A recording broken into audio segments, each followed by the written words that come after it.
लोग का कहना है कि हमको रात में कुछ होता है 12 बजे रात में तो रामप्रकाश महतो जी आ जाते हैं।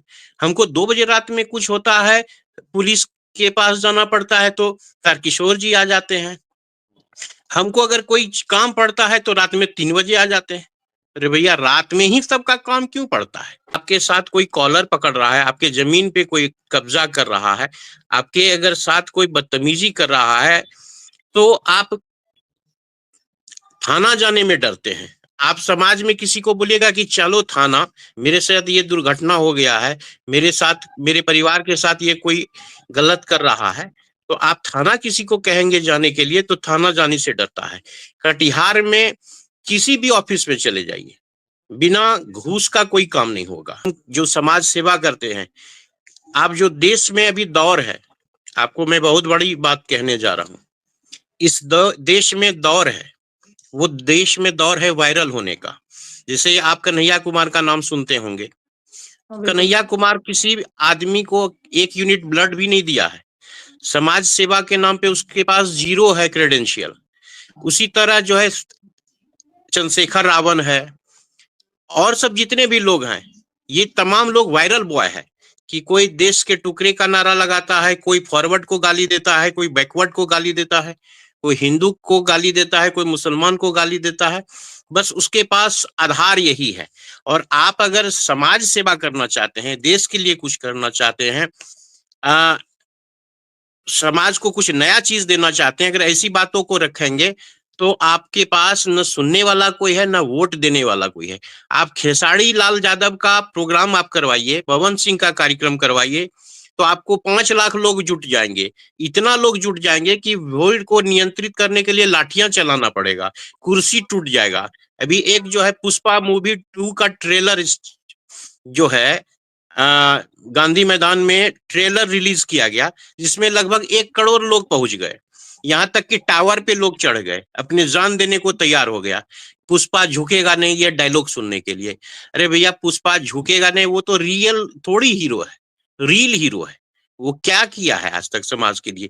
लेकिन लोग, 1 करोड़ लोग जुट गया। और आप अगर बिहार बदलने की बात करेंगे, समाज के लिए कुछ अच्छी बात करेंगे, तो आपको पैसा देना पड़ेगा ट्रेन के लिए, ट्रेन का अरेंजमेंट करना करेगा, खाना देना पड़ेगा, तब 10 लोग पहुंचेंगे।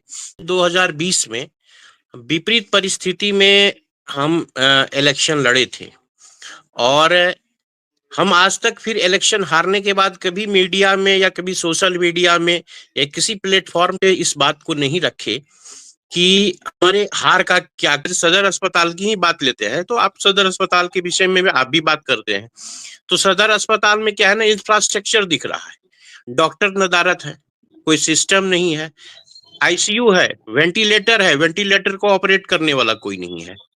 तो हो जाता है कि आप जब स्टाफों के लिए इतना लड़ाई लड़े, लेकिन जब मंच पर बुलाने का मौका आया तो वो नेता नजर आए जिन नेताओं ने कभी लड़ाई लड़ी नहीं। तो क्या आपको जी, बुरा लगा उस वक्त? देखिए, बुरा तो सबसे बड़ा चीज है क्या, कि एक राजनीति में सूचिता होनी चाहिए। लेकिन कटिहार की स्थिति, आप एक दौर में उद्योग नगरी था, आज के समय में कटिहार उद्योग नगरी नहीं है। कटिहार, आप कह सकते हैं कि एक ऐसा जगह है जहाँ से लोग पलायन करते हैं। सबसे ज़्यादा आप कह सकते हैं कि गरीबी कटिहार में। जो हिंदू के नाम पे, मुसलमान के नाम पे, फॉरवर्ड के नाम पे, बैकवर्ड के नाम पे आपको आएंगे, और इलेक्शन खत्म होगा, फिर आपको उसी तरह जीना होगा अगले 5 वर्ष तक। कि शराबबंदी के कानून को जन स्वराज ने कह दिया कि वो उसे हटाया जाएगा। दुर्गा पूजा, काली पूजा, नया साल, इसका जो है बैनर पोस्टर लगवाते हैं, क्योंकि इसमें पैसे लगते हैं। हम आंदोलनकारी हैं, तो हम पैसे पोस्टर कहाँ से लगाएंगे? तो ये एक इंस्ट्रूमेंट है पोस्टर। फिर जैसे कि नमस्कार साथियों, आज हमारे साथ एक ऐसे व्यक्ति हैं जिन्हें शायद कोई परिचय के मोहताज नहीं है। सीमांचल और कटिहार में हर व्यक्ति इनको जानता है। विक्टर झा जी, आपका इन टॉक पर बहुत-बहुत स्वागत है। आपको भी बहुत बहुत धन्यवाद कि आप मुझे अपने चैनल पे समय दिए अपनी बात को रखने के लिए। बहुत बहुत धन्यवाद आपको भी। तो आज हम इनसे कई सवालों का जवाब ढूँढने की कोशिश करेंगे। ये वर्तमान में जन स्वराज में चले गए, इससे पहले ये आम आदमी पार्टी में थे और क्या कारण था ये आम आदमी पार्टी को छोड़ के चले गए। इसके अलावा इन्होंने विस्थापितों के लिए एक लड़ाई भी लड़े थे, लेकिन उसके बावजूद भी जब नीतीश कुमार जी आए, तो इनको नहीं बुलाया गया मंच पे, तो उस विषय पर भी इनसे जानने की प्रयास करेंगे और भी ऐसे कई सवाल हैं, जो इनसे आज हम जानने की प्रयास करेंगे।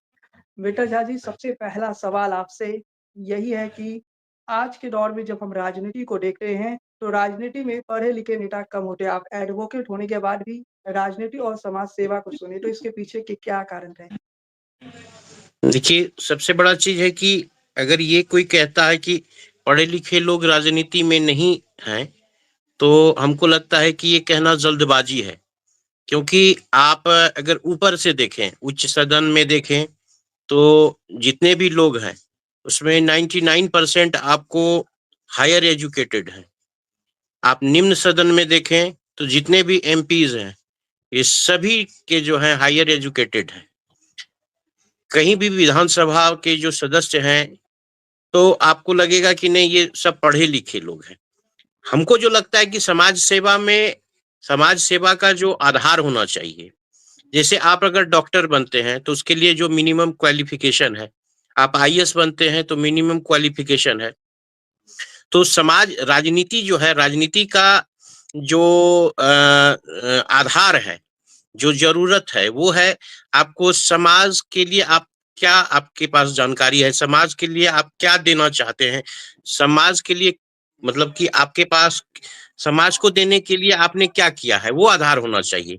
हाँ, एजुकेशन उसमें मायने रखता है कम से कम, लेकिन एजुकेशन ये नहीं है कि जो भी हमारे भारत में या भी किसी स्टेट में जो पॉलिटिशियन है वो पढ़े-लिखे नहीं है। अगर ये कोई कहता है तो गलत है, आप सर्वे कर लीजिए, आपको लगेगा कि नहीं पढ़े-लिखे लोग ही हैं पॉलिटिशियन है। लेकिन पढ़े-लिखे लोग होना और काम करना अलग दोनों बात है। जब आप काम करने का स बात किए, तो इसी विषय पर मैं लेके जाना चाहता हूँ। आप कटिहार से आते हैं और कटिहार में आप विधानसभा का चुनाव भी लड़े। आज के समय जी, में जब हम कटिहार को देखते हैं, एक दौर कटिहार उद्योग नगरी था, लेकिन आज के समय जी, कटिहार की स्थिति क्या है, ये बताने की आपको ज़रूरत नहीं है। तो इसी सवाल जी, पे आए कि अगर आपको जनता मौका देती है, तो आप जी। कटिहार में किस प्रकार से परिवर्तन करेंगे? देखिए, हम कटिहार में 2020 में विपरीत परिस्थिति में हम इलेक्शन लड़े थे और हम आज तक फिर इलेक्शन हारने के बाद कभी मीडिया में या कभी सोशल मीडिया में या किसी प्लेटफॉर्म पे इस बात को नहीं रखे कि हमारे हार का क्या कारण था। कभी जो मेरा मूल्यांकन है कि कटिहार जो है, कटिहार में 2 ध्रुव है, हिंदू और मुसलमान, फॉरवर्ड बैकवर्ड। इसके अलावे कोई ध्रुव ही नहीं है। वरना हम आपको 4 उदाहरण से आपको ये बताना चाहते हैं कि मेरे इलेक्शन का क्या नतीजा निकला और इसका क्या दूरगामी परिणाम हो सकता है। मेरा जो मैनिफेस्टो था इलेक्शन में, वो लोग ये कहते थे कि नहीं आप तो बात बड़ी अच्छी कह रहे हैं, लेकिन इलेक्शन ज्यों-ज्यों नज़दीक आया, कहीं नीतीश कुमार का हेलीकॉप्टर उतरने लगा, कभी मोदी जी का हेलीकॉप्टर उतरने लगा, कहीं योगी जी का कार्यक्रम होने लगा, कभी हेमा मालिनी का कार्यक्रम होने लगा और लोग जो है 2 ध्रुव में बँट गए, हिंदू और मुसलमान में। और इलेक्शन के दिन तक लोगों का कुछ और मिजाज था। इलेक्शन जैसे स्टार्ट हुआ, आपको भी पता होगा एक वीडियो, ऑडियो जो है रिलीज़ हुआ और लोगों जी। जो मतलब लाइन में लगा हुआ था, उसको भी वो पहुँच रहा है वो वीडियो। तो ऐसे सब ये सब इंस्ट्रूमेंट है। ये जो है टूल्स है इलेक्शन को मैनिपुलेट करने के लिए, वही हुआ। और आज कटिहार में अगर ठीक है हम अगर इलेक्शन नहीं जीते, लेकिन आज आपको मैं बताना चाहता हूँ कि कटिहार में अगर आपके साथ कोई कॉलर पकड़ रहा है, आपके ज़मीन पे कोई कब्ज़ा कर रहा है, आपके अगर साथ कोई बदतमीज़ी कर रहा है, तो आप थाना जाने में डरते हैं। आप समाज में किसी को बोलिएगा कि चलो थाना, मेरे साथ ये दुर्घटना हो गया है, मेरे साथ मेरे परिवार के साथ ये कोई गलत कर रहा है, तो आप थाना किसी को कहेंगे जाने के लिए तो थाना जाने से डरता है। कटिहार में किसी भी ऑफिस में चले जाइए, बिना घूस का कोई काम नहीं होगा। आप नगर निगम चले जाइए, आपको अगर जन्म प्रमाण पत्र बनाना हो, तो आपके बच्चा का जन्म हो गया है, लेकिन नगर निगम में जन्म तब आपको होगा प्रमाण पत्र मिलेगा जब उसको पैसा देंगे। आपको मृत्यु प्रमाण पत्र लेना हो तो पैसा देना होगा। किसी ऑफिस में चले जाइए कटिहार में, आपको बिना पैसे दिए हुए कोई काम नहीं होगा। आज सदर अस्पताल की ही बात लेते हैं, तो आप सदर अस्पताल के विषय में भी आप भी बात करते हैं।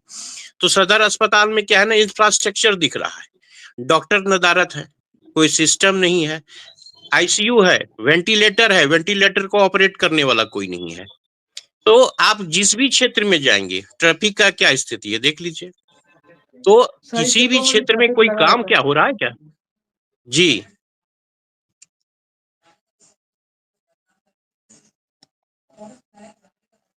जी, कहा शहरी जाए। क्षेत्रों में शहरी क्षेत्रों में ट्रैफिक की जो व्यवस्था है वो काफ़ी खराब है।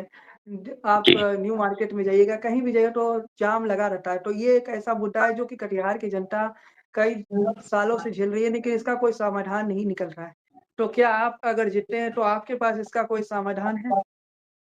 देखिए, कटिहार में जो है, आ, अगर हमको आने वाले विधानसभा में, पहले तो ये है कि अभी कटिहार में अगर वही दौर रहा हिंदू और मुसलमान का, तो हम जैसे सामान्य आदमी, चूंकि हम जो समाज सेवा करते हैं, आप जो देश में अभी दौर है, आपको मैं बहुत बड़ी बात कहने जा रहा हूँ। इस देश में दौर है, वो देश में दौर है वायरल होने का। जैसे आप कन्हैया कुमार का नाम सुनते होंगे। हाँ, बिल्कुल। कन्हैया कुमार किसी भी आदमी को 1 यूनिट ब्लड भी नहीं दिया है, समाज सेवा के नाम पे उसके पास जीरो है क्रेडेंशियल।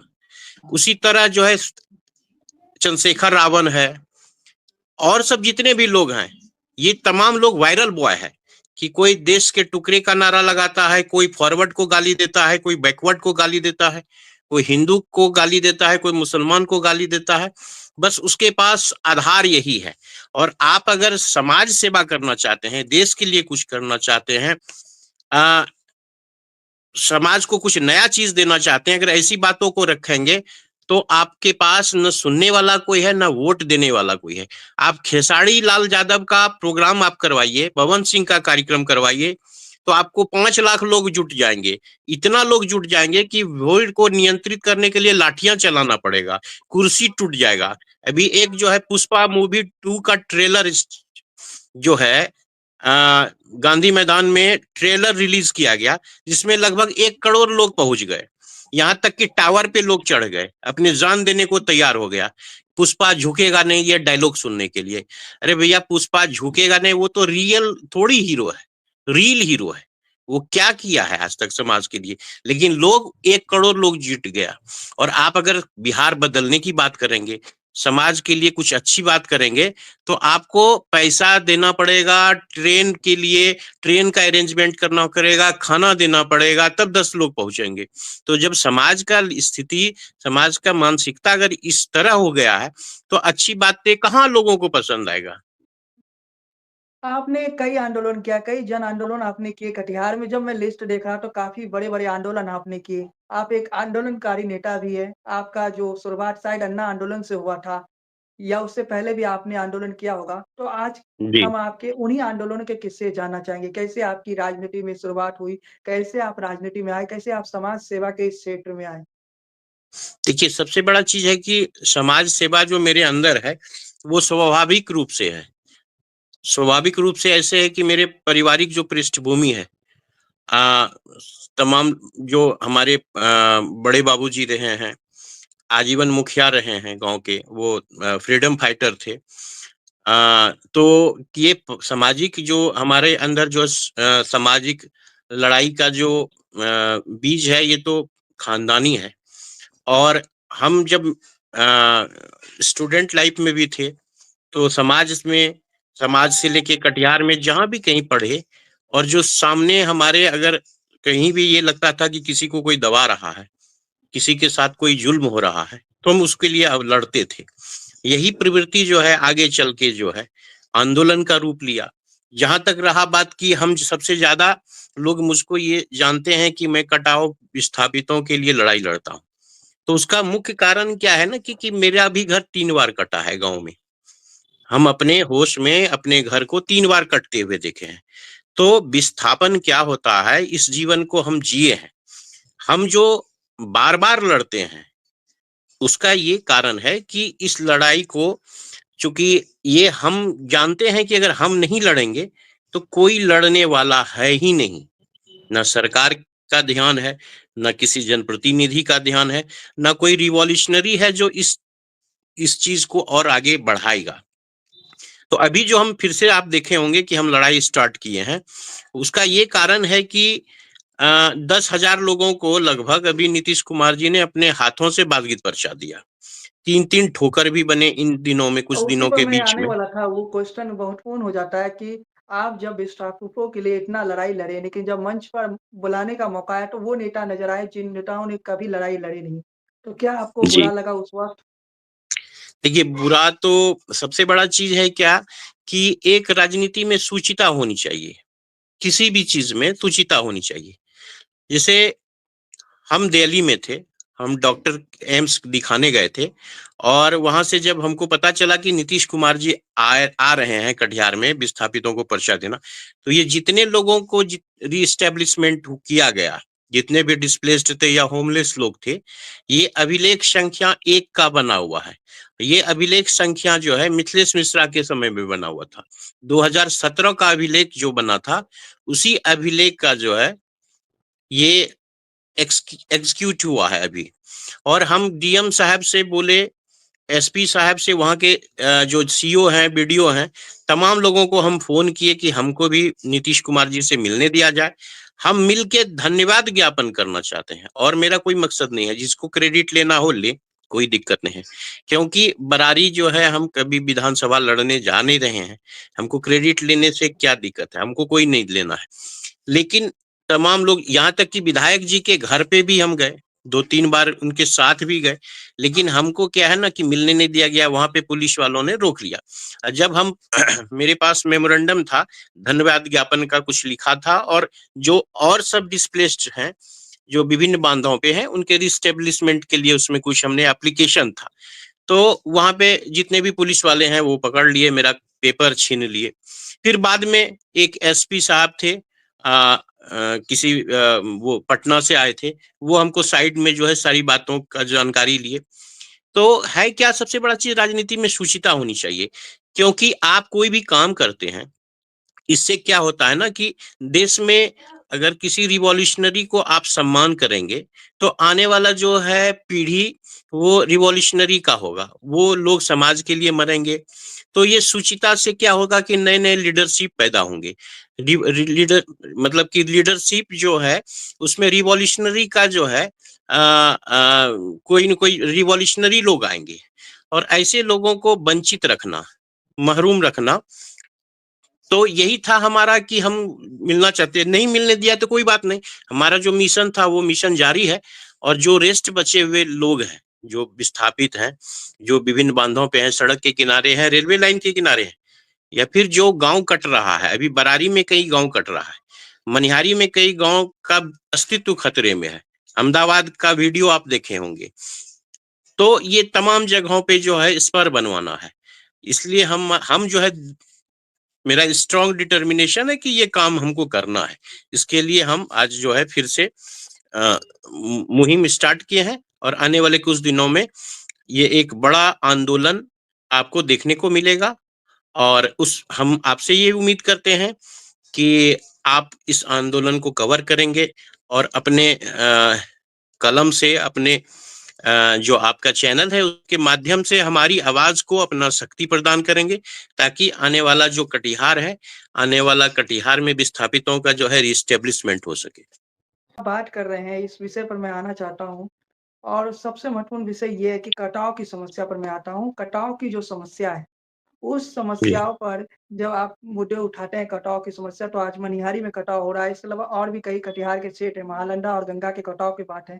लेकिन कटिहार की स्थिति, आप एक दौर में उद्योग नगरी था, आज के समय में कटिहार उद्योग नगरी नहीं है। कटिहार, आप कह सकते हैं कि एक ऐसा जगह है जहाँ से लोग पलायन करते हैं। सबसे ज़्यादा आप कह सकते हैं कि गरीबी कटिहार में है। तो इस विषय पर मैं आपसे जानना चाहता हूँ। देखिए, सबसे बड़ा बात क्या है ना कि कटिहार में उद्योग नगरी, ये तो हम लोग सुनते सुनते जो है ना बड़ा हो गए। आप भी बचपन से सुने होंगे कभी उद्योग नगरी हुआ करता था। तो उद्योग बिल्कुल। नगरी आज चौपट हो गया। उसमें किसका दोष है? आप एक उदाहरण देते हैं, कटिहार में जूट मिल है, 2 जूट मिल है, जूट मिल हुआ करता था, अभी है नहीं, जूट मिल का जमीन है। तो वो उस जूट मिल में आप जब बिका, लगभग एक 93 के आसपास बिका और एक हाल फिलहाल के दिनों में बिका। तो आपको जो बात मैं कह रहा हूं उस बात को समझने का जरूरत है कि इस कटिहार में वो लोग आपको जूट मिल के गेट पे, कलेक्ट्रेट के सामने आपको धरना प्रदर्शन करते हुए मिल जाएंगे कि जूट मिल चला गया, जूट मिल बंद हो गया, वगैरह वगैरह। जो भी लोग इस बात को उठाते हैं उसमें वो लोग हैं जो जिस जिस जो जूट मिल जिस समय बंद हो रहा था, जूट मिल जब बिक रहा था, तो उसमें से कोई एमपी थे, कोई मंत्री थे, कोई राज्यसभा सांसद थे, कोई एमएलए थे, कोई एमएलसी थे। आप तमाम लोग जितना भी मैं बोले, आप तमाम लोग का चेहरा आपको याद आ जाएगा कि ये लोग उस समय पावर में थे जिस समय ये जूट मिल बंद हो रहा था। पहला दोषी तो ये लोग हैं। दूसरा दोषी वो है जो मजदूरों का नेतागिरी करते हैं, मजदूरों के नाम पे नेतागिरी चमकाते हैं। ये मजदूरी का हमारे कहने का मतलब, जो उस समय भी तो आप ट्रेड यूनियन में थे, मजदूरों का नेता थे। ये जो मिल का जिस समय दुर्गति हो रहा था, जिस समय बंद हो रहा था, जिस समय बिक रहा था, तो वो उस समय आप लोग कहाँ थे?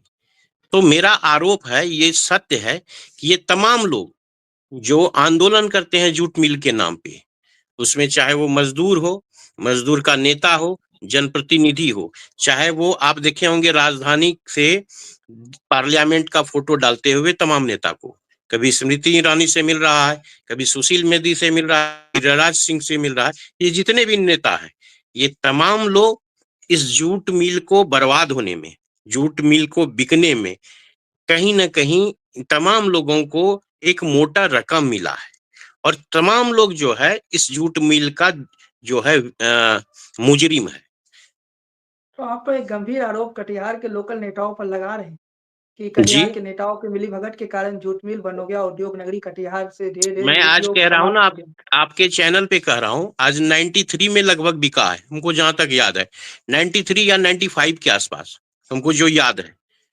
और आज अगर बिकता तो विक्टर झा जैसे लोग हैं यहाँ पे, आंदोलनकारी हैं, ये बिकने नहीं देता, ये बंदर बांट आप नहीं होने देता आंदोलनकारी है, ये जूट। छवि तो आपकी है कि आंदोलनकारी जी विक्टर झा। जब भी ज़रूरत पड़ी कटिहार की जनता को तो आप आंदोलन किए, कई मौकों पर आप लोगों के फ्री में केसेस भी लड़ते हैं, ऐसी भी जी। जानकारी मिली। पहला आंदोलन आपका कब हुआ था? मतलब आप पहला आंदोलन कब किए थे? ये देखिए, सबसे बड़ा चीज है कि आंदोलन तो, अगर बड़े आंदोलन का बात करेंगे तो बड़ा आंदोलन जो कटिहार को दिखा वो 2005 में भी किए, 2005 से लगातार कर रहे हैं बड़े आंदोलन को जो कटिहार में दिखा। वरना छोटा जो नोबेल काउज के लिए कार्यक्रम है, छोटा आंदोलन है, या फिर राह चलते हुए लोगों के भलाई का काम हम लगभग जो है 25 साल से कर रहे हैं। लेकिन बड़ा जो आंदोलन है वो 2005 में भी किए, 10 में भी किए। जो सबसे बड़ा आंदोलन आप दिखे हो लोगों को जो दिखा, वो 2015 में था। 2015 से बड़े बड़े आंदोलन हुए लगातार। और जो आंदोलन आप लगातार आप आंदोलन कर रहे हैं, लगातार आप उन लोगों के आवाज़ को बनने की कोशिश कर रहे हैं, जो वंचित तबके हैं, जिनके पास जी घर नहीं है। लेकिन आज के समय में अगर आपसे क कहूँ कि आंदोलनकारी विक्टर झा होने के बावजूद भी, जब वोट की वक़्त आता है, जब मतदान के वक़्त आता है, तो लोग कहीं न कहीं आपको नज़रअंदाज कर देते हैं। कहीं न कहीं आपकी उन मेहनत को कहीं न कहीं नज़रअंदाज लोग कर रहे हैं। क्योंकि कटिहार आप शुरुआत में कह रही है कि कटिहार हिंदू और मुस्लिम की राजनीति है। तो इस राजनीति जी। में जब आप जन स्वराज के प्रत्याशी अगर मान लिए 2025 में बनते हैं, तो क्या एक बार फिर से कटिहार हिंदू और मुस्लिम की राजनीति पर चलेगा या कटिहार बदलाव के मूड में? देखिए, सबसे बड़ा बात क्या है ना कि लोगों को, जैसे जो समाज का वो लोग जो पढ़े लिखे लोग हैं, बुद्धिजीवी लोग हैं, मैं अगर दूसरे शब्द में कहूं तो मैं 4 उदाहरण से आपको मैं बताता हूं कटिहार में मेरे इलेक्शन में क्या हुआ। लोग हुँ, कहता है कि लोग जात को वोट देता है। हुँ, पहला ये कहता है ना लोग कि जात को लोग वोट देता है। तो कटिहार में 40,000 ब्राह्मण है, हमको 1200 वोट मिला। तो 40,000 ब्राह्मण यानी कि ब्राह्मण हमको वोट नहीं दिया, बिल्कुल। पहला। दूसरा, हमको कटिहार में लोग बोलता है दोस्त को लोग वोट देता है। कटिहार में हम पढ़े, कटिहार में राजनीति किए, कटिहार में आंदोलन किए, कटिहार में घर है, यहीं पे शिक्षा लिए। तो हमको लगता है कि लगभग 5,000 दोस्त भी है, लेकिन वो भी वोट नहीं दिया। चलिए, दोस्त वोट नहीं दिया, जात वोट नहीं दिया। कटिहार में लगभग 20,000 मेरे ग्रामीण हैं, जो विस्थापित गांव कटके, मनिहारी और काढ़ागोला से कटिहार आए हैं।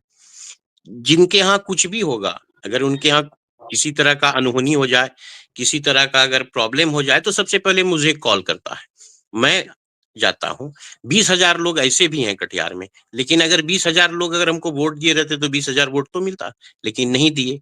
तो अब आप जात भी नहीं दिया, दोस्त भी नहीं दिया, मेरे ग्रामीण भी नहीं दिया। अब आते हैं चौथा, लोग कहता है कि गरीब को अगर कभी मदद कीजिएगा तो याद रखेगा। तो मैं कटिहार में बताता हूँ, लगभग 10 हत्याओं का जो है हम केस, 10 हत्याओं के लिए मैंने रोड पे खड़ा होके और हत्यारे को पकड़वा के सजा दिलवाया है, जो सबसे कमजोर, सबसे गरीब लोग थे। उसके परिजन, उसके रिश्तेदार भी तो वोट नहीं दिए, अगर वोट दिए रहते तो हमको इतना कम वोट नहीं आता।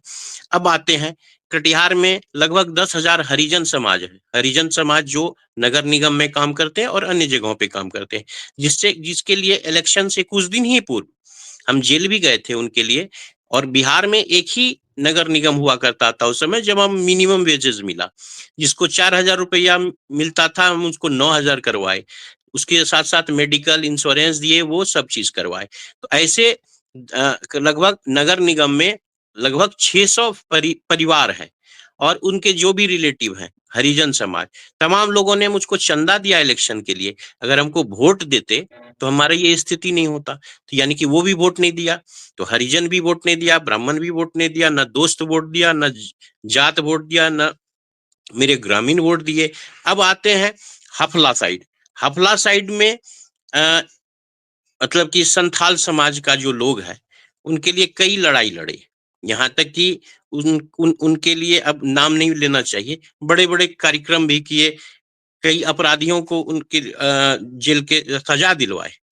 लेकिन तमाम लोग हमको वोट, मतलब पैसा दिए चंदा इलेक्शन में लड़ने के लिए, लेकिन वोट नहीं दिए। अब आते हैं कटिहार में जो बुद्धिजीवी समाज है, जो डॉक्टर हैं, इंजीनियर हैं, वकील हैं, जो पत्रकार हैं, पढ़े लिखे लोग हैं, जो हिंदू मुसलमान जात धर्म फॉरवर्ड बैकवर्ड को नहीं मानते हैं, जिनके अंदर ये है कि अच्छे लोगों को समाज सेवा में के क्षेत्र में जो है, जो आंदोलनकारी हैं, उनको राजनीति में आना चाहिए, समाज का एक जो है रेडिकल चेंजेज होगा। वो तमाम लोग अगर सिर्फ वोट दे रहे रहते तो मेरा ये स्थिति नहीं होता। तो आप अब समझ गए होंगे कि मेरे जैसा आंदोलनकारी, कि जिनको गांव वाले भी वोट नहीं दिए, समाज के लोग भी नहीं दिए, जात के लोग भी नहीं दिए, जो मेरे दोस्त हैं वो उन्होंने भी नहीं दिया, जो बुद्धिजीवी है वो भी नहीं दिए, जो गरीब, जो कमजोर लोग हैं, जिसके लिए कोई खड़ा नहीं होता है लड़ने के लिए सड़कों पे, जिसके लिए हम लाठी खाए, जिसके लिए हम जेल गए, वो भी वोट नहीं दिया। तो मेरा हश्र तो ये होना था।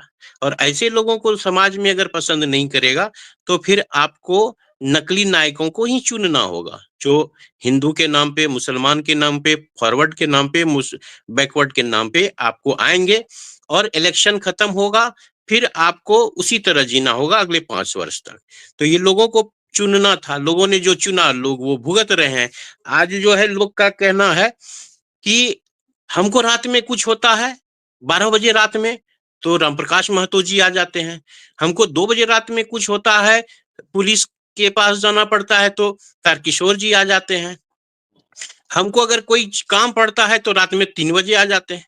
अरे भैया, रात में ही सबका काम क्यों पड़ता है?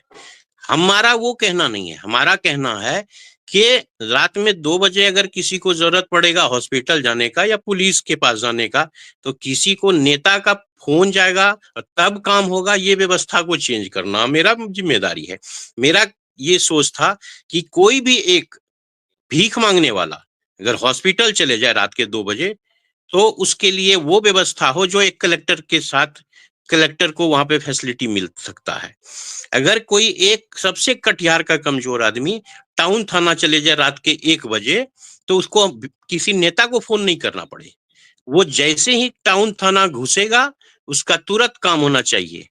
ये व्यवस्था हम करना चाहते हैं। लोगों को क्या है कि हमको 2 बजे रात में पड़ा जरूरत, फलना बाबू को बुला लिए, ये व्यवस्था तो आपको चाहिए, तो फिर ठीक है, उनको वोट दीजिए, क्या दिक्कत है? मतलब आप सीधे तौर पे कह रहे हैं कि व्यवस्था परिवर्तन आप करना चाहते हैं। आप मतलब एक ऐसा जी, व्यवस्था तैयार करना चाहते हैं जहाँ नेताओं की आवश्यकता ना पड़े। लेकिन अगर जी, नेताओं की आवश्यकता ना पड़ जाए और ये तो ऐसी परिस्थिति क्या जनता तैयार है? क्योंकि जब मतदान होती है, जब वोट होती है तो जनता बस एक ही चीज़ देखती है, कौन हिंदुओं के लिए लड़ रहा है, कौन मुसलमानों के लिए लड़ रहा है। तो कटिहार इस जी। राजनीति से दूर नहीं भागती। आज सदर हॉस्पिटल की क्या हालात है ये आपसे छिपा हुआ नहीं है, आप भी जानते हैं। तो आप सदर हॉस्पिटल के हालात को कैसे बदला जा सकता है? आपके पास क्या कोई ऐसी देखिए, व्यवस्था है, आप ला सकते हैं सदर हॉस्पिटल को बेहतर करने के लिए? सदर अस्पताल के जो हालात है ना, तो आपको सबसे बड़ा चीज है कि सदर अस्पताल का हालात 24 घंटे में बदला जा सकता है, ज्यादा नहीं देर टाइम लगेगा। 24 घंटे काफी हैं। आपके पास ऐसा क्या प्लान है कि 24 घंटे में आप बदल देंगे? सदर हॉस्पिटल देखिए, की जो व्यवस्था वर्तमान में है उसे बदल देंगे, ऐसा क्या प्लान है आपके पास? सबसे पहले चीज तो कटिहार में है कि जो आईसीयू है, जो वेंटिलेटर है, जो एक्सीडेंटल पेशेंट है या जो इमरजेंसी के लिए पेशेंट है, जब कोई आता है तो यहाँ पे ना डॉक्टर अवेलेबल रहता है, ना उसके पास हॉस्पिटल के पास कुछ जो टेक्नीशियन है। पहला तो ये चीज है कि दो स्तर पे आपको करना होगा। पहला, जो टेक्नीशियन है, जो आपके पास इंफ्रास्ट्रक्चर है, जो आपको इक्विपमेंट का जरूरत है, वो आपको अवेलेबल करवाना होगा। दूसरा है कि जो नेग्लिजेंसी हो रहा है सदर अस्पताल में, जो लूट खसोट है, ये जो आरोप लगता है ना कि प्रसव के दौरान लोग पैसा लेते हैं, कई बार आपको आप कहेंगे तो मैं आपको कई जगहों पे मैं भी खड़ा हुआ हूँ कि प्रसव के दौरान लोग पैसे लेते हैं।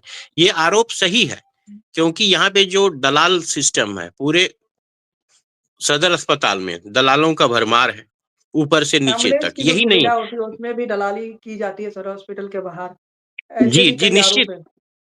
यहाँ पे यहाँ पे क्या है ना कि आप दलाली सिस्टम ने, पूरा दलाली सिस्टम के अंदर में है। थाना, पुलिस, हर डिपार्टमेंट, उसी तरह सदर अस्पताल है। आप थाना में कुछ भी करवाने जाइए, बिना दलालों के आपका कोई काम नहीं होगा। अगर आप सच हैं, आपके पास अगर आप भले लोग हैं, तो थाना पुलिस के पास जाएंगे तो आपको पता चलेगा कि आपके समाज का जो दलाल है उसको पकड़ के ले जाना होगा, तभी काम होगा। तो ये सब तो चीज है। जैसे हम आज देखें कि हमारे जो स्थानीय विधायक है आदरणीय तारकिशोर जी, वो गए थे और अ, हालात को समझने के लिए। तो हालात को समझने में इतना टाइम लग गया, इतना टाइम, और हालात वो आप समझ ही गए। तो आप तो समझ के आ गए उसमें क्या चेंजेज हुआ। जो परसों व्यवस्था था वो आज है, और परसों जो आने वाला परसों है वो भी वही, परसों में भी वही व्यवस्था रहेगा। इसलिए सर, तारकिशोर यहाँ पे प्रसाद जी कहते हैं कि वो सदर हॉस्पिटल के बिल्डिंग को तैयार कर दिए, वो क्रेडिट लेते हैं, लेकिन सदर हॉस्पिटल में डॉक्टरों की कमी का क्रेडिट वो नहीं लेते। तो तारकिशोर जी का एक अलग सोच है, वो 20 सालों से कटिहार के विधायक हैं और 20 सालों में वो सदर हॉस्पिटल की स्थिति को बदल नहीं पाए। तो क्या लगता है अगर आपका वो जनता चुनती है, तो क्या अगले 5 सालों में आप कटिहार सदर हॉस्पिटल की परिस्थिति को बदल देंगे? देखिए, सबसे बड़ा चीज है कि सदर, निश्चित तौर पे कटिहार में अगर सदर अस्पताल बना है तो ये तो सरकार का बहुत बड़ा उपलब्धि है, इसमें कोई शक नहीं। और निश्चित तौर पे इसका क्रेडिट भी तारकिशोर जी को अगर लेना चाहते हैं तो मिलना चाहिए, क्या दिक्कत है। लेकिन आपको इंफ्रास्ट्रक्चर से जो है लोगों का इलाज नहीं होता है। आप कोई भी पेशेंट थोड़ा सा भी सीरियस हो, आप सदर अस्पताल चले जाइए, तो आपको बोलेगा हायर सेंटर जाइए, मेडिकल कॉलेज जाइए। हम कल एक आपको बताते हैं कि मेडिकल कॉलेज में जो भी फैसिलिटी है वो हमारे सदर अस्पताल में क्यों नहीं हो सकता है। एक कटिहार में वेंटिलेटर नहीं है क्या? सदर अस्पताल में वेंटिलेटर तो है, ऑपरेटर नहीं है, टेक्नीशियन नहीं है, डॉक्टर नहीं है। जब इतना आप नहीं कर सकते हैं तो वो बिल्डिंग दिखा के आप क्या साबित करना चाहते हैं? बिल्डिंग से इलाज नहीं होता है। आपको ठीक है, आप इंफ्रास्ट्रक्चर जो है डेवलप हुआ है, लेकिन उसके साथ-साथ जो डॉक्टरों का जो है, डॉक्टर होना चाहिए, इमरजेंसी का व्यवस्था चुना। आज कटिहार में 4 लेन है चारों तरफ, और अगर इमरजेंसी में अगर कुछ हो जाए, तो आप सदर अस्पताल जाएँगे, तो आपको निश्चित तौर पे कि आपको कुछ अच्छा मतलब कि आपके पास कुछ नहीं होना है। वहाँ से तुरंत मेडिकल कॉलेज नहीं तो हायर सेंटर जाना होगा। तो सदर अस्पताल में ज़रूरत है कि जो डॉक्टर डॉक्टर जो है, टेक्नीशियन जो है, उसको साउंड किया जाए। तो सबसे बड़ा सवाल आपसे यही है कि आखिर सदर हॉस्पिटल की स्थिति पर तो हम बात कर ही रहे हैं। कटिहार में एक मुहिम चल रहा है एम्स के लिए। तो इस विषय पर जी। आपका क्या सोचना है? देखिए, कटिहार में एम्स तो होना ही चाहिए। कटिहार में आप देखेंगे तो एम्स दरभंगा में है और फिर पटना में है। नज़दीक में तो है नहीं, सीमांचल के क्षेत्र में। तो कटिहार में जैसे अभी हम आज पढ़ रहे थे कि मंगल पांडे जी एक किताब का विमोचन किए हैं विधानसभा में। तो ठीक है, अच्छी बात है। आप जो अचीवमेंट आपका जो है वो दिखा रहे हैं। तो जो पहले जो स्थिति था 2005 से पहले, उसके मुकाबले अगर कंपेयर करेंगे तो आप काम किए हैं। लेकिन आप ये कह रहे हैं कि बहुत अच्छा काम हुआ है स्वास्थ्य के क्षेत्र में बिहार में। तो आप हम आपका अचीवमेंट यही है कि 2005 से पहले क्या था? लोगों को यही चीज़ कह रहे हैं, 2000 से 5 से पहले कुछ था, हम तो ये किए। लेकिन आप ये नहीं दिखा रहे हैं कि अन्य राज्यों में स्वास्थ्य का व्यवस्था कितना अच्छा है। वो आप दिखाइए, तब तो पता चलेगा। अगर आपको तुलनात्मक यहाँ अगर सरकार ऐसी अ, दावा करती है कि कटिहार पटना एम्स की बात करें तो वहाँ पर विदेशों से लोग आते हैं। पटना एम्स में जी, इलाज करवाने के लिए और पीएमसीएच की बात अरे की जाती है, पट विदेशों से आते हैं, आप लेकिन जबकि हकीकत कुछ और ही है। तो इस विषय पर आप क्या सोचते देखिए हैं? क्या बिहार सरकार बस देखिए सबसे दावे कर रही है? सबसे बड़ा सबसे बड़ा चीज़ है कि पटना एम्स कभी गए हैं आप? पटना एम्स या पटना एआईजीएमएस या पीएमसीएच जब जाएँगे और पेशेंट का जो भीड़ है, पेशेंट का जो मतलब कि रहने के लिए या और सब जो चीज है, आपको शर्म आएगा कि ये स्थिति है, जानवरों जैसा सलूक किया जाता है। क्यों? इसका ये कारण है क्योंकि बिहार में यही एक दो जो है हायर सेंटर है। जबकि ये हायर सेंटर दो आजादी के इतने वर्ष के बाद भी हर शहरों में होना चाहिए। कटिहार का लोग पटना क्यों जाएगा? कटिहार का लोग एआईजीएमएस क्यों जाएगा? आप एआईजीएमएस कभी जाइए तो आपको लगेगा कि मरना ठीक है, यहाँ इलाज करवाने से पहले नंबर लगने में लोग इतना हो जाता है परेशान। तो हमारा ये कहना है कि एम्स जो है हर टाउन में क्यों नहीं होना चाहिए? आप जो है आप आपके हर शहर में बात अभी करते हैं, यहाँ पर सीमांचल की बात करें तो सीमांचल सबसे पिछड़ा क्षेत्र है, स्वास्थ्य व्यवस्था में सबसे दयनीय हालात में है। और उस जी, व्यवस्था को परिवर्तन क्या आपकी पार्टी की अभी सरकार आती जैसे है, आप जनस्वराज में आप हैं, द, तो क्या उस व्यवस्था दर, का दर, परिवर्तन दर, किया जा सकता है? देखिए जैसे दरभंगा में एम्स बना। दरभंगा में एम्स बना, दरभंगा से 125 किलोमीटर के दूरी पे पटना है। जहाँ पे पटना में कई हॉस्पिटल हैं, पीएमसीएच है, एआईजीएमएस है, एम्स है। 125 किलोमीटर मात्र दूरी है दरभंगा से। बना, इसका मैं विरोध नहीं कर रहा हूँ। लेकिन आपको ये देखना होगा कि दरभंगा में जबकि दरभंगा में डीएमसीएच सबसे पुराना हॉस्पिटल है, जहाँ पे अत्याधुनिक व्यवस्थाएं हैं चिकित्सा के लिए। तो आप एम्स पर जब दरभंगा में बनाए तो आपको देखना था ना कि कौन ऐसा क्षेत्र है जहाँ पे लोग जो है डिप्राइव हैं सबसे ज्यादा। चिकित्सा व्यवस्था का सबसे ज्यादा जो है किसको जरूरत है? यहाँ से कटिहार से अभी तो चलिए 4 लेन बन गया, तो आपको 450 किलोमीटर दूरी तय करना होगा। आप खगड़िया होके जाएंगे तो आपको 350 किलोमीटर दूरी तय करना होगा। दरभंगा से अगर पटना की दूरी 125 किलोमीटर है। तो सबसे पहले तो प्रायोरिटी के आधार पे आप देखेंगे, प्रायोरिटी के आधार पे तो ये एम्स जो है कटिहार में होना चाहिए। कटिहार में एम्स आप होता तो कम से कटिहार में कम इस एम्स की बात कर रहे हैं और इस समय कटिहार एम्स की मुहिम भी चल रही है। कुछ युवा साथी जो लगातार एम्स की मुहिम कर रहे हैं, कटिहार में चला रहे हैं। लेकिन इस समय जी, अगर हम बात करें तो कटिहार की जो स्थिति सीमांचल के पूरे सीमांचल कटिहार की, यहाँ पर आपको एक भी गंभीर बीमारियों का इलाज उपलब्ध नहीं है। एक भी मान लिया जाए किसी को कैंसर हो जाए तो वो पटना जाता है या कोलकाता जाता है या दिल्ली जाता है। आज के समय में आप जन स्वराज में हैं और आगे चलकर आप विधायक के प्रत्याशी भी हो सकते हैं। तो सीधा सवाल आपसे है कि अगर आप चुनाव जीत कर आते हैं, तब क्या कटिहार की परिस्थिति को आप बदल पाएँगे? या आपकी पार्टी की सरकार बिहार में आती है तो क्या सीमांचल की परिस्थिति को बदला जा सकता है? यहाँ जो सबसे ज़्यादा निश्चित। पिछड़ापन है, इस पिछड़ापन को समाप्त किया जा सकता है? देखिए, सबसे पहला चीज़ है कि 2020 में भी हम मैनिफेस्टो में यही कहे थे कि कटिहार में जो है एक अ, जो है हायर मतलब बड़े अस्पताल बनने चाहिए एम्स जैसे। और हमारा अगर कभी जनप्रतिनिधि बने तो आपको मैं वादा करता हूँ कि ये जो सबसे पहला मेरा काम होगा तो वो है चिकित्सा के क्षेत्र में और शिक्षा के क्षेत्र में। ये कटिहार जो है इन दोनों चीज़ों से बड़ी महरूम है। चिकित्सा आप कटिहार में जो भी पीएचसी हैं, 16 पीएचसी हैं, आपको हम बताना चाहते हैं कि 2009 में आप सुने होंगे मेडिसिन स्कैम, मेडिसिन घोटाला का नाम सुने होंगे। मेडिसिन स्कैम में जो 6 सिविल सर्जन डिसमिस हुए थे,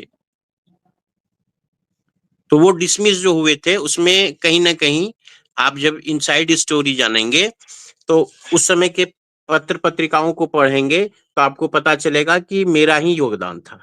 सिविल सर्जन और ये जो मेडिसिन स्कीम है, जिसे उसमें हम 18 प्रोडक्ट था जिसके विषय में हम उजागर किए थे। उसमें था जैसे एक रिलैक्स स्प्रे आता था, जो रिलैक्स स्प्रे आता है ना, दर्द निवारक स्प्रे, जिसका मार्केट में प्राइस उस समय 76 रुपया हुआ करता था, और स्वास्थ्य विभाग जो बिहार में है, जो राज्य स्वास्थ्य समिति है, वो उसको 912 रुपया में परचेज करती है। अब देख लीजिए घोटाला। इसी तरह हम 18 मेडिसिन का जो है आरटीआई से सब चीज निकाल के उसका बजाते सब चीज करके हम बताए थे।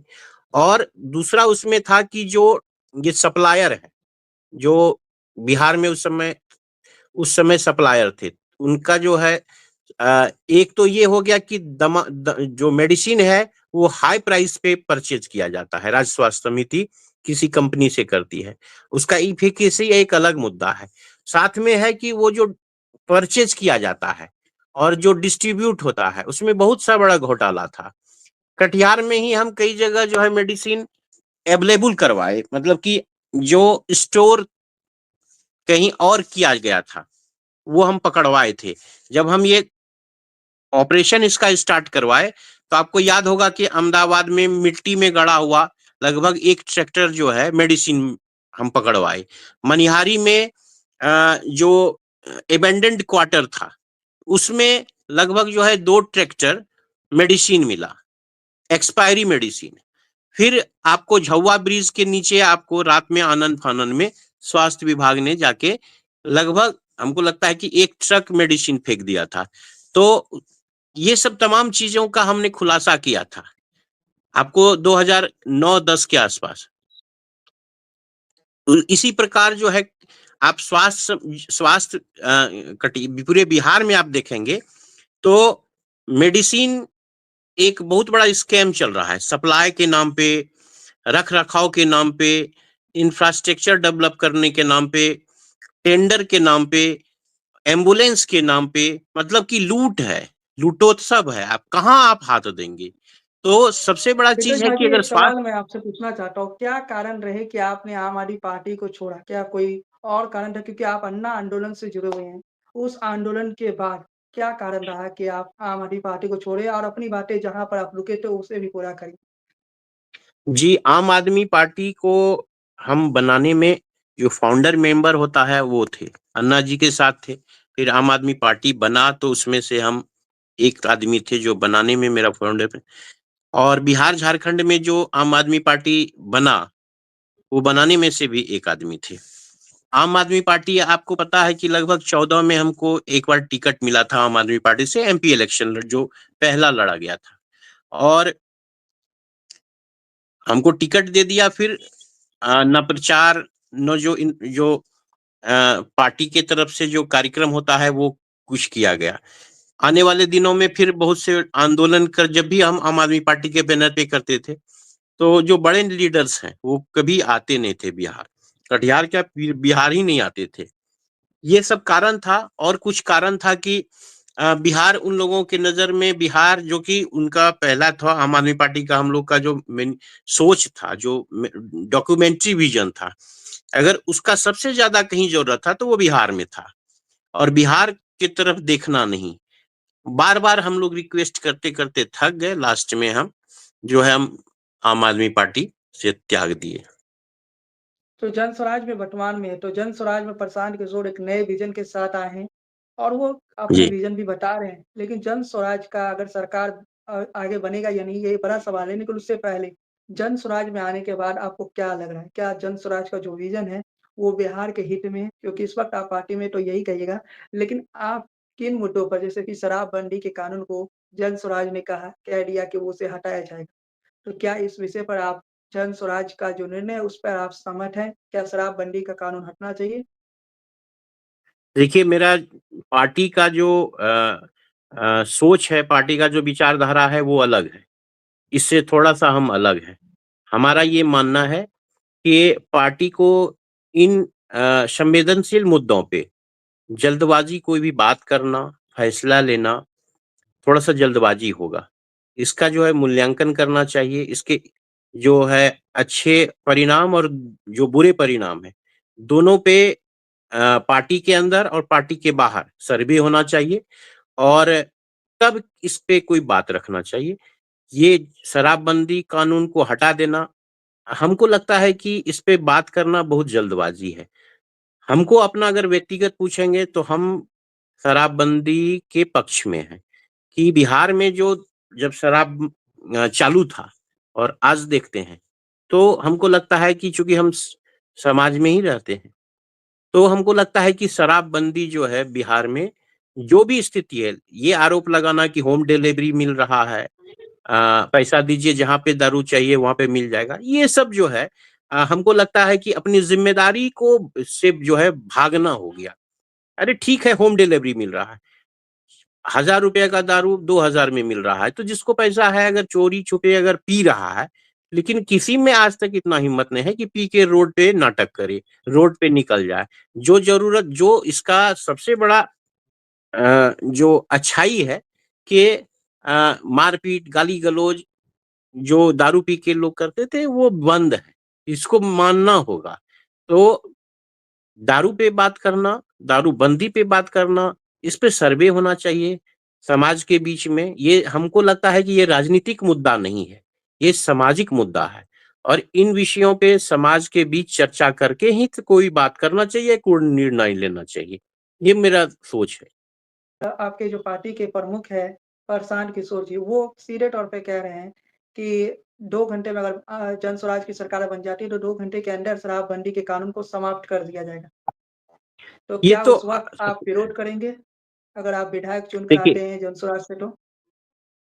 ये सबसे बड़ा चीज़ है कि हमने कहा ना कि कोई भी डॉक्यूमेंट्री विज़न बने, खास करके दारू के मुद्दे पे, तो पार्टी के अंदर और पार्टी के बाहर ये राजनीतिक विषय है ही नहीं, ये सामाजिक विषय है और ऐसे अगर ये सामाजिक संवेदनशील विषय विषयों पे शराबबंदी तो सामाजिक विषय है, लेकिन एक इस समय कटिहार और सीमांचल की बात करें, तो इसमें की जो नशा है, वो काफ़ी ज़्यादा जी, युवाओं में बढ़ रहा है और इसे पुलिस रोकने की कोशिश कर रही है, लेकिन रोक नहीं पा रही।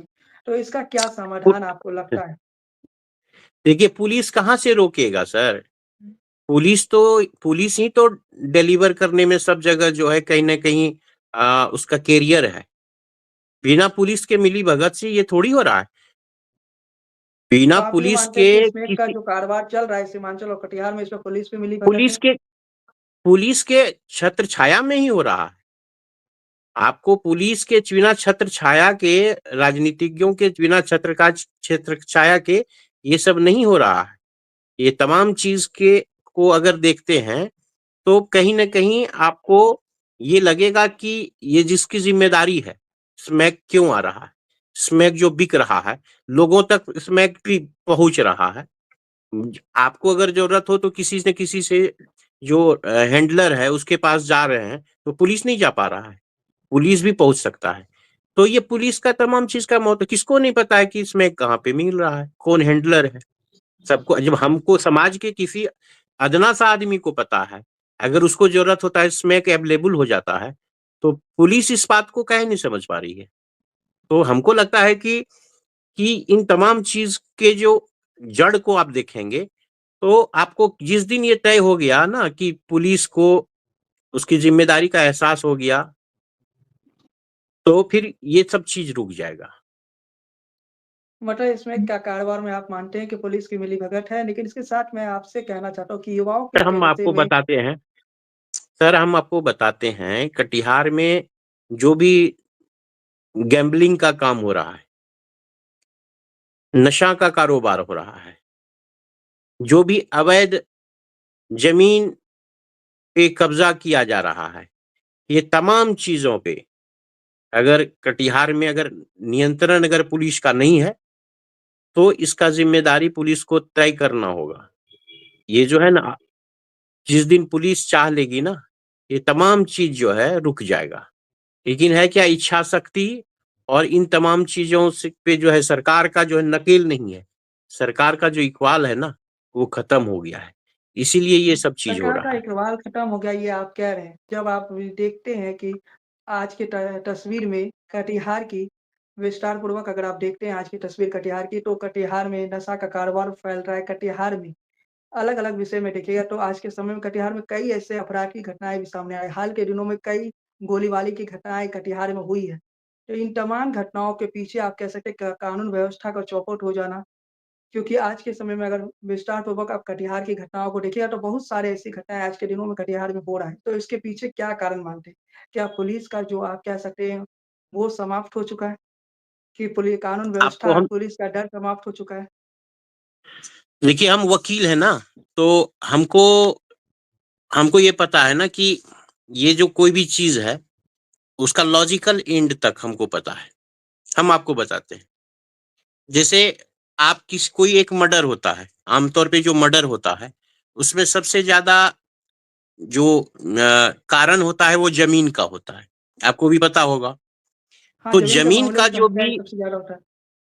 तो जमीन के मामले में जो भी हत्याएं हो रही है, तो वो क्यों हो रही है? आपको जो जड़ में जाएंगे तो पता चलेगा कि ठीक है, आपका अगर जमीन किसी से विवाद है, तो आप जब उसके लिए संबंधित थाना जाते हैं, सीओ के पास जाते हैं या किसी वरीय पदाधिकारी के पास जाते हैं, तो दरवाजे, मतलब कि हर ऑफिसर का दरवाजा घूमते घूमते आप थक जाएंगे। तो सबसे बड़ा चीज है कि जब आपको कोई न्याय नहीं देता है, तब आप जो है उस पे या तो अपराधियों का मनोबल बढ़ता है और वो आपके साथ घटना करता है, या फिर आप इन चीजों से थक के बदला लेते हैं कि अब कोई मेरे पास रास्ता नहीं है। इन दोनों परिस्थिति में जिम्मेदार कौन है? जमीन संबंधित जो विवाद है, उसका सबसे पहला जिम्मेदार, जैसे आप थाना के पास जाएंगे कि मेरा जमीन जो है ये कैप्चर कर लिया है, तो थाना बोलेगा कि सीओ के पास जाओ, मेरे पास अधिकार नहीं है। सीओ के पास जाएंगे तो वो बोलेगा कि तुम जो है कोर्ट जाओ। कोर्ट जाएंगे तो कोर्ट में एक दिन में निर्णय नहीं होता है, सालों लग जाता है। तो आखिर आप जाएंगे कहाँ? मजबूरन आपको जो है, या तो आपको अपराधी मारेगा, या आप अपने जमीन को बचाने के लिए आप अपराधी को मारिएगा। तो सबसे ज्यादा हत्या अगर हो रहा है ये, तो ये फिक्स करना होगा ना सरकार को। हमारा कहना है कि अगर एक एप्लीकेशन जाए कि मेरे जमीन पे फलना आदमी ने कैप्चर किया है, तो उसको 5 दिन के अंदर न्याय मिले। 5 दिन के अंदर अगर न्याय मिल जाएगा, जैसे अगर मान लिया जाए आज जो भी जमीन का विवाद है, या फिर किसी से आप देखते हैं किसी से कोई झगड़ा हुआ, झगड़ा का कोई अगर निदान नहीं निकल पाता है थाना पुलिस या कोर्ट कचहरी से, तो लोग हथियार उठाता है, या लोग हथियार, या अपराधी का मनोबल बढ़ता है। क्यों बढ़ता है? क्योंकि उसको, अपराधियों को डर है ही नहीं कानून से। हमारे कानून में जो लचर व्यवस्था है, जो आईओ का जो डायरी लिखता है, जो उसका चार्जशीट होता है, और उसके बाद जो ट्रायल होता है, और जो प्रोसिक्यूशन का जो पूरा सिस्टम है, ये इतना क्लिंच है, जटिल है, उलझा हुआ है। थोड़ा बहुत जो अभी नया अमेंडमेंट हुआ है कानून में, इससे कुछ ना कुछ थोड़ा सा फायदा मिलेगा, लेकिन बहुत ज्यादा फायदा मिलने वाला नहीं है। क्योंकि इस हत्याओं के लिए या फिर किसी भी घटना का जो है कारण, उस कारण को आप देखेंगे तो पता चलेगा कि हमारा सिस्टम भी दोषी है कहीं ना कहीं इसके पीछे। आप जिस व्यवस्था को दोषी मानते हैं, जिस सिस्टम को दोषी मान रहे हैं, उस सिस्टम ने हमेशा ये कहा है कि लोगों को न्याय मिलेगा, लेकिन न्याय तो मिलता नहीं है। न्याय हमेशा देरी से ही मिलता है। और जब सीओ की आपने ज़िक्र कर लिया, तो कटिहार के सीओ पर कई लोग अक्सर ये आरोप लगाते हैं कि कटिहार के सीओ काम ही नहीं कर रहे। ये जी। परिस्थिति भी है, ज़मीन के मामलों में देखा जाता है कि कोई भी काम सीओ के पास जाता है, तो सीओ काम ही नहीं करते। तब तक नहीं करते जब तक उन्हें अब रिश्वत दिया ना अब जाए। अब एक चीज हम आपको बहुत बड़ा कह रहे हैं। नॉन जुडिशियल स्टाम्प मिलता है ना, 1,000 रुपया का, 500, 1,000 रुपया, 2,000, 50 रुपया मिलता है। कोई भी एग्रीमेंट होता है, आप पैसा उस पे करते हैं, तो सरकार पैसा फिर लेती क्यों है? जैसे 1,000 रुपया का स्टाम्प लिए किसी भी अनुबंध को करने के लिए, किसी भी कॉन्ट्रैक्ट को उसमें लिखते हैं आप, तो हमारा कहना का मतलब है कि आप नॉन जुडिशियल स्टैंप है, उसका जुडिशियल वैल्यू कुछ भी नहीं है, नॉन जुडिशियल लिखा हुआ है। जब उसका वैल्यू है ही नहीं, तो आप नॉन जुडिशियल स्टैंप को फिक्स कर दीजिए ना कि ये इस काम के लिए है। लोगों को पता ही नहीं है। लोग क्या कर रहा है ना कि कॉन्ट्रैक्ट जो है, कोई भी चीज लिखा पड़ी उस नॉन जुडिशियल स्टैंप पे कर रहा है। बात वही है, जैसे कि 72 गो सीट है फिक्स रेलवे में, स्लीपर क्लास में, और आप 172 आदमी का टिकट काट रहे हैं। तो भैया, तो 72 आदमी से ही ना पैसा आप लीजिएगा। 172 आदमी का टिकट काटे क्यों? आप फिर वेटिंग आएगा, आरएसी आएगा। तो उसी तरह सारे विवादों का जड़ देखिएगा, तो कहीं ना कहीं ये हमारा सिस्टम है। चलिए, अब हम राजनीतिक सवालों को लेते हैं, राजनीति के महत्वपूर्ण सवालों को लेते हैं जो राजनीति से जुड़े हैं। तो अब आमटीन में भी हम पहुँच चुके हैं, तो सबसे पहला सवाल, जन स्वराज का जो विज़न है, उस विज़न पे क्या जन स्वराज की सरकार बनती है तो कितने प्रतिशत संभावना है कि उस विज़न को जन स्वराज वाक़ई हकीकत में पूरा करेगी? क्योंकि बिहार की जनता हमेशा ठगा गया है, पहले लालू प्रसाद यादव के राज्य में और फिर नीतीश कुमार ने भी वादे किए, लेकिन उन वादों को निभाए नहीं। देखिए, सबसे बड़ा चीज है कि जनस्वराज का जो डॉक्यूमेंट्री विजन है, खास करके शिक्षा और चिकित्सा, पलायन और करप्शन के मुद्दों पे, तो ये सरकार अगर ये चाह लेगी तो करप्शन रुक जाएगा, सिस्टम डेवलप करना होगा, लोगों के अंदर जो है भय व्याप्त करना होगा। जो हमारे यहाँ है शिक्षा का व्यवस्था आपको ठीक करना होगा। वो दो स्तर पे हो सकता है। एक सामाजिक रूप से, क्योंकि पहले है कि जब तक आप अपनी जिम्मेदारी तय नहीं कीजिएगा, तब तक शिक्षक जो है आपके बच्चों को कैसे पढ़ाएगा? आपको भी जिम्मेदारी है कि आप बच्चों को जो है आप इस विद्यालय तक पहुंचाएं, अच्छे टीचर हों, दोनों स्तर पे होगा। चिकित्सा के क्षेत्र में है, चिकित्सा में है कि सबसे बड़ा बड़ा चीज की ये जो भ्रष्टाचार है, इस भ्रष्टाचार को रोकना होगा। और जो जरूरत है एक हॉस्पिटल में, इक्विपमेंट का, डॉक्टर्स का, मेडिसिन का, ये तीनों चीज पे आपको ईमानदारी से काम करना होगा। अच्छा, दूसरा बात क्या है ना कि आप जैसे एक छोटा सा टाउन है कटिहार, कटिहार में आपको जो है कितने मरीज आ सकते हैं पर डे सदर अस्पताल में, इसका आपको पहला क्या है ना कि मूल्यांकन करना होगा। किस तरह का पेशेंट आता है, ये मूल्यांकन करना होगा। उसके लिए क्या क्या जरूरत है, किस तरह के डॉक्टर्स का जरूरत है, किस तरह के इक्विपमेंट्स का जरूरत है, ये तीनों चीज जब फिक्स हो जाएगा तो सरकार अपनी जिम्मेदारी तय करेगी, तभी तो होगा ये रेडिकल चेंजेस। तो सबसे बड़ा सवाल अब आ रहा है कि राजनीति की जब बात आती है तो पैसों वाला का बात आता है कि पैसे वाले ही सांसद विधायक बन सकते हैं। तो क्या जी। आज के तारीख में विक्टर झा जो कि एक आंदोलनकारी है, वो पैसे वाले के तौर पे नहीं जाने जाते, एक आंदोलनकारी के तौर पे जाने जाते हैं। क्या एक देखिए आंदोलनकारी आप, को जनस्वराज अगर टिकट भी दे देता है, क्या वो विधायक बन पाएँगे? कटिहार जैसे शहर के जहाँ पर बनिया बहुल भी कहा जाता है, यहाँ पर बनिया जाति की मतलब आबादी ज़्यादा है। तो उस क्षेत्र में क्या आप विधायक बन सकते हैं? क्योंकि आज की तारीख में तो पैसे के बिना राजनीति होती ही नहीं। देखिए बहुत बड़ा सवाल है, और इस सवाल पे चर्चा हमको लगता है कि होता नहीं है। आपने ऐसे सवाल रखे, और ऐसे सवाल, और ये मेरा जो जवाब है, इससे अगर कुछ बदलाव आ सके तो बहुत बड़ी बात है। तो एक कहावत है ना कि पैसा से सत्ता और सत्ता से पैसा। हुँ। अगर आज आप देखेंगे कि कटिहार में अभी इलेक्शन आ रहा है, तो कायस्थ सम्मेलन, ब्राह्मण सम्मेलन, बनिया सम्मेलन, कुर्मी सम्मेलन, मतलब इलेक्शन जैसे जैसे आएगा आपको शहरों पे पोस्टर इस तरह के दिखने लगेंगे। कभी कोई इंसानियत का सम्मेलन देखे हैं? किसी गरीब वोट का नहीं देखे सम्मेलन जब, देखे लेकिन हैं? राजनीति के लिए वो तो सही नहीं रहेगा, अभी क्योंकि एक उससे तो चीज, वोट नहीं आएगा। दूसरा चीज है, ये एक इंस्ट्रूमेंट है। ये जो है राजनीति में एक रेंज होता है ना, जैसे कि आप किसी मोटरसाइकिल को ठीक करते हैं तो सलाई रेंज, नट कसने के लिए स्क्रू ड्राइवर। तो राजनीति का जो इंस्ट्रूमेंट है, ये एक इंस्ट्रूमेंट है, जात।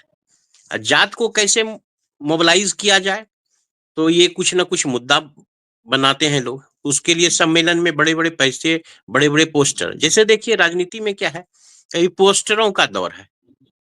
आप अभी कटिहार में जितने भी राजनीतिकों का यात्रा भी स्टार्ट हो गया है। पद यात्रा, प्रगति यात्रा, न्याय यात्रा, संविधान यात्रा, फलना यात्रा, ढिमका यात्रा, ये तमाम यात्रा में आप कटिहार में किसी देहात चले जाइए, शहर का कोई भी होर्डिंग मतलब चले जाइए, शहीद चौक से जीआरपी चौक तरफ जिधर नजर उठाएंगे आप पोस्टर ही रहेगा।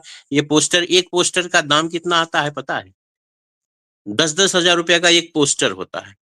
लोग 10-10 लाख रुपया एक रैली के दिन पोस्टर साटते हैं। होर्डिंग भी इस तरह का होता है कि मतलब कि उस जो नेता आ रहा है उसका आंख जिधर जाए, उसका आंख जिधर जाएगा आपका नजर उस आप पे पड़े। होर्डिंग का जो है ना कंपटीशन चल रहा होता है। तो ये है पैसा, पैसा है तो होर्डिंग लगवाइएगा। आप कटिहार में देखे होंगे कि कभी हम होर्डिंग नहीं लगाते हैं। क्यों? कि होर्डिंग पे हम पैसा खर्च करना नहीं चाहते हैं, हम करते नहीं हैं। कभी कटिहार में हमको कहीं जाते हैं तो लोग अगर कहते हैं मेरा नाम विक्टर झा है, तो बोले अरे नाम सुने थे, आपको चेहरा से कभी नहीं देखते। क्योंकि हम दुर्गा पूजा, काली पूजा, नया साल, इसका जो है बैनर पोस्टर लगवाते हैं, क्योंकि इसमें पैसे लगते हैं। हम आंदोलनकारी हैं, हम दलाली से तो पैसा कमाते नहीं हैं, तो हम पैसे पोस्टर कहाँ से लगाएंगे? तो ये एक इंस्ट्रूमेंट है पोस्टर। फिर जैसे कि आप कोई भी दुर्गा पूजा होगा, काली पूजा होगा या रामनवमी होगा, लोग चंदा देते हैं। राजनेता जो है पब्लिक का भी कहता है ना, पब्लिक का भी है। जैसे अभी कटिहार में रामनवमी का दौर चलेगा, राम हरे राम कीर्तन होता है ना, कटिहार में करीब 1000 हरे राम कीर्तन होगा। और अंतिम जो गांव है कटिहार का, वहां पे अगर हरे राम कीर्तन होगा तो वहां पे हरे राम कीर्तन का जो कमेटी होता है उसमें फिक्स होता है, अशोक बाबू से इतना रुपया लेंगे, तारकिशोर बाबू से इतना रुपया लेंगे, मनोहर बाबू से इतना रुपया लेंगे।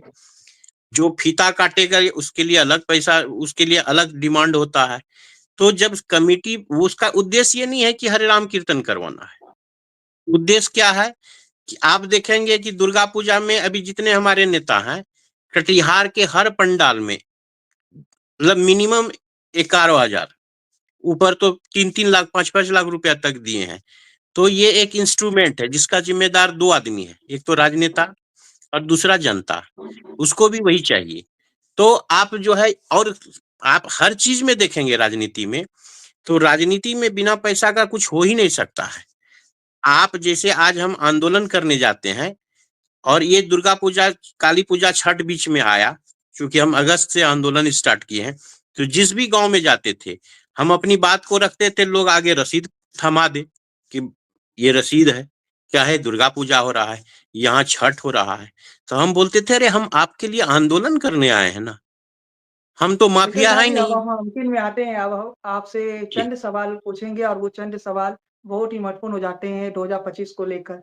तो उन जी उन चंद सवालों में सब पहला सवाल ये है कि क्या अगर आप चुनाव में आते हैं, अगर जनस्वराज आपको टिकट देती है, तो 5 बड़े काम आप कौन से करिएगा कटिहार के लिए? सबसे पहले 1 साल के कार्यकाल में, मतलब 5 साल के कार्यकाल का हम नहीं पूछ रहे, 1 साल के अंदर आप 5 बड़े कौन से काम कटिहार में करना चाहेंगे? सरकार बनती है तब भी, टिकट, या फिर आप जीतते हैं तब भी? कटिहार में अगर हम विधायक बनते हैं तो सबसे पहला होगा कि जो स्वास्थ्य व्यवस्था है कटिहार में, और कटिहार हुँ, विधानसभा के अंदर जितने भी पीएचसी हैं, पब्लिक हेल्थ सेंटर हैं, इन तमाम चीज जगहों पे हम खुद में मॉनिटर करेंगे, एक एक चीज पे, और एक भी पेशेंट का शिकायत नहीं आएगा। दूसरा कि ये जो भ्रष्टाचार है हर ऑफिस में, सीईओ ऑफिस, नगर निगम या किसी थाने में, ये भ्रष्टाचार 24 घंटे के अंदर बंद करेंगे। तीसरा है कि आपके साथ कोई भी घटना दुर्घटना होगा तो किसी विधायक या किसी नेता के पास नहीं जाना पड़े, वो हम व्यवस्था करेंगे। या इस तरह की कि एक कटिहार का सबसे जो कमजोर आदमी है उसके लिए, और जो सबसे मजबूत आदमी है, दोनों के लिए न्याय व्यवस्था या किसी ऑफिस का दरवाजा 24 घंटा उसी तरह काम करे, ये व्यवस्था हम करेंगे। इसी तरह कटिहार में है ट्रैफिक है, ट्रैफिक का जो जो हमारे यहाँ ट्रैफिक सिस्टम है दुर्गा पूजा में जो चालू रहता है, उस तरह का ट्रैफिक सिस्टम आपको पूरे कटिहार में करना होगा हर जगह। स्पोर्ट्स के क्षेत्र में कटिहार में जो भी आप देखते हैं कि फील्ड है, वो फील्ड पे अतिक्रमण हो गया था। तो ये फील्ड जो स्पोर्ट्स के क्षेत्र में जो है काम करना है, युवाओं के ऊपर जो है कटिहार में जितने भी कॉलेज हैं, जो भी स्कूल है, इसका जो है स्थानीय स्तर पे एक निगरानी कमेटी बना के, कटिहार में है निगरानी कमेटी, ऐसी बात नहीं है, आप जाएंगे हर चीज में निगरानी कमेटी है, लेकिन निगरानी कमेटी में जो लोग हैं वो सालों हो जाता है, निगरानी कभी नहीं करते हैं। तो वो लोग जो इनएक्टिव है किसी भी चीज, अगर मान लिया जाए अगर महेश्वरी एकेडमी है तो उसमें एक निगरानी कमेटी बनाएंगे जो लुक आफ्टर करे कि वहां पे पढ़ाई क्यों नहीं हो रहा है, पढ़ाई में अगर कोई ढिलाई है तो कहाँ ढिलाई है, अगर कोई विद्यार्थी अगर या नहीं आ रहा है तो गार्जियन को हम लोग जो है इसके लिए गार्जियन को भी जो है समझाएंगे। ये तमाम चीजें हैं जो कि हमको करना है अगर हम कभी विधायक बने तो। कटिहार के अगर 2025 में अगर आप कटिहार के जनता आपको विधायक चुनती है तो इन कामों को आप पहले करना चाहेंगे, यानी पहले 1 जी साल के अंदर, 5 साल नहीं जी लीजिएगा। और जी 5 नहीं, साल के बाद जब आप जाइएगा जनता क्योंकि के बीच तो ये काम गिनाइएगा करके, देखिए या सबसे बड़ा वही कहानी हो जाएगी कि जो पहले से नेता आते थे, वादा करते थे, निकल जाते थे। क्योंकि कहा तो गया था देखिए सबसे 2015 में बड़ा नल चीज, जल के योजना का, लेकिन नल कहीं नहीं पहुँचा है। ये भी सच्चाई आप जानते हैं। देखिए सबसे बड़ा क्या चीज है ना कि लोग हमको नेता या फिर हम विधायक नहीं बने हैं इसलिए नहीं जानते हैं, लोग हमको जानते हैं आंदोलनकारी के रूप में। हम किसी भी मुद्दे पे जो मेरा आंदोलन और जो समाज का जो जरूरत है उसके लिए लड़े हैं, उसके लिए हमेशा खड़ा हुए हैं, चाहे अपराधियों के खिलाफ हो या पुलिस के खिलाफ हो या पूरे सिस्टम के खिलाफ हो। तो लोग प्रूफ किए ये हम काम किए हैं, बिना प्रूफ किए। आज हम कोर्ट के अंदर हम कभी 1 रुपया नहीं लिए हैं किसी से। जो बिहार में गरीब है, लाचार लोग हैं, जो जिनको समाज में अ, सबसे अंतिम पायदान पे है, उसके लिए लड़ते हैं और हम पैसा नहीं ले रहे हैं, पैसा लेते भी नहीं। तो हमको जब चलिए ये जहाँ तो आप मौका काफ़ी अच्छा मिलता है। काम करते हैं, लेकिन अंतिम में हम पहुँच चुके हैं, तो एक एक महत्वपूर्ण सवाल हम पूछ लेते हैं कि कटिहार में प्रदूषण भी बढ़ रहा है और कटिहार शहरी क्षेत्रों की देखें तो कचरा का जो व्यवस्था है, वो भी सही तरीके से नहीं रखा गया है। इसके अलावा कटिहार बस स्टैंड की बात करें, तो कटिहार बस स्टैंड 4 या 5 करोड़ की लागत से बना था, आज तक वो शुरू नहीं हो पाया। ऐसे कई मुद्दे हैं जो कटिहार से जुड़े हैं। जी, देखिए इसमें क्या है ना कि कटिहार में अ, जो नगर निगम का काम हो रहा है, तो उसमें आपको क्या है कि सबसे पहले क्या प्रोडक्शन हो रहा है गार्बेज का, इसका मूल्यांकन करना होगा और आपके पास जो गार्बेज को सॉर्ट आउट करने के लिए जो आपके पास इक्विपमेंट्स जो हैंड्स हैं उसको बढ़ाने की जरूरत है। 45 वार्ड हो गए और आपका जो कर्मचारी है जो 2085 में जितने सॉरी 1985 में जितने कर्मचारी थे और जितने वार्ड थे उसका तुलनात्मक अध्ययन करेंगे तो पता चलेगा कि ये जो कर्मचारियों की संख्या है इसमें 4 गुना वृद्धि होना चाहिए। आजकल क्या है ना कि सब प्राइवेट प्राइवेट लोगों को दे गया है, ठेका दे दिया गया है, तो ये इसमें बहुत बड़ा सा लूट तंत्र है, ये बहुत सा बड़ा कमीशन खोरी का एक जो है माध्यम बन गया है। तो हमारा ये कहना है कि इसमें जब तक आप कमीशन खाना नहीं छोड़ेंगे ना तो किसी मुद्दे पे आपको रेडिकल चेंजेस नहीं दिखेगा। आपको चलिए 2 आपसे चीज़ कुछ करना सवाल होगा। पूछ लेते हैं कि तारकिशोर प्रसाद के कार्यकाल को, 20 साल के कार्यकाल को आप कितने नंबर दीजिएगा 10 में से? देखिए हम तो रिवॉल्यूशनरी हैं। हम अगर कुछ बोलेंगे तो उसका तो अलग ही मायने निकाला जाएगा। लेकिन आप ये तो जनता से सवाल करना था। लेकिन अगर हमको पूछते हैं तो कटिहार में जो सरकार प्रायोजित कार्यक्रम है, जो सरकार के मतलब हर जिलों के लिए जो काम हो रहा है, बस वही कटिहार के लिए हो रहा है। एक विधायक के तौर पे जो आप ये कहेंगे कि कोई एक्स्ट्राऑर्डिनरी काम हुआ है, जो पूर्णिया के विधायक ने काम किया, जो बगल में सहरसा के विधायक ने काम किया, वही काम हमारे कटिहार के विधायक वो भी नहीं विधायक किया। ही नहीं रहे, डिप्टी सीएम भी रहे, मतलब वो डिप्टी सीएम के पद तो पर भी हम रहे हैं, तब भी कटिहार में कोई बड़ा परिवर्तन तो नहीं कर ये पाए। सबसे बड़ा दुर्भाग्य है कहिए या सबसे बड़ा सौभाग्य कहिए कि कटिहार को एक एक ऐसा समय आया जो कि कटिहार अ, डिप्टी सीएम दिया। ये सबसे बड़ा सौभाग्य का बात है। लेकिन सबसे बड़ा दुर्भाग्य है कि जो उनके पास डिपार्टमेंट थे, उस डिपार्टमेंट का कोई भी काम आपको कटिहार में नहीं दिखा होगा। वो नगर विकास मंत्री थे, अच्छे-अच्छे जो पोर्टफोलियो है उनके पास था। अपने डिपार्टमेंट का कोई भी काम एक भी गिनवा दीजिए ना कि वो अपने डिपार्टमेंट का एक काम यहाँ धरातल पे विठल जो झा है जी, ला आप पाए। संक्षेप में छोटा-सा कटिहार के युवा जो स्मोक के नशा के शिकार बन रहे हैं और कटिहार की जनता को अगर आप कोई संदेश देना चाहते हैं, अंतिम में छोटा-सा संदेश आप कटिहार की जनता को दे सकते हैं। कटिहार के युवाओं से हम कहना चाहते हैं कि ये जो नशा है ना, वो नशा आप आपको बर्बाद कर देगा। आप रोज़ देख रहे हैं, आप हॉस्पिटल जाइए, नशा के लत में जो लोग हैं, वो उसका क्या जीवन है। आप अपना और अपने परिवार, परिजनों दोनों का नुकसान कर रहे हैं और अंत में आपको पछताना पड़ेगा।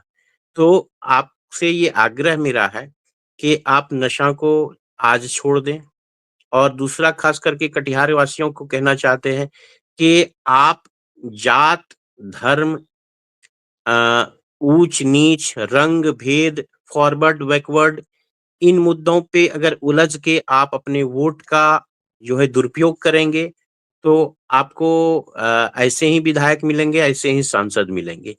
आपको चाहिए कि अगर जो भारत में रिवॉल्यूशनरी हैं, जो आंदोलनकारी हैं, आपके किसी भी मुद्दे पे किसी से टक्कर ले सकता है आपके लिए, अपना जान जोखिम लगाया है। अभी तक जो है सरकारी 52 केस हम झेले हैं। अभी भी 12-13 केस कटिहार न्यायालय में सिर्फ लंबित है। आप बड़े-बड़े अपराधियों से लड़े हैं, बड़े-बड़े राजनेताओं से लड़े हैं, बड़े-बड़े एडमिनिस्ट्रेटर से लड़े हैं आपके लिए।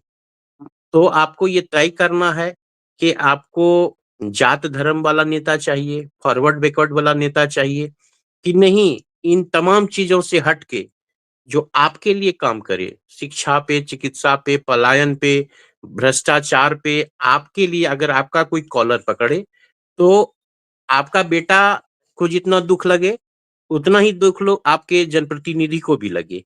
ऐसा नेता चाहिए आपको तय करना है। यही मेरा संदेश है। बहुत-बहुत धन्यवाद विठल झा जी, आप हमारे साथ जुड़े, इन टॉक पर जुड़े और इसके साथ ही जब चुनाव होगा तब भी आपसे मुलाकात करेंगे, इंटरव्यू करेंगे चुनाव के दौरान भी और आगे भी आप एक मुहिम चलाने वाले हो, उस मुहिम पर भी इन टॉक आपको उस मुहिम के बारे में इन जो मुहिम आप चलाएँगे, उस मुहिम पर लगातार इन टॉक कवरेज करेगा।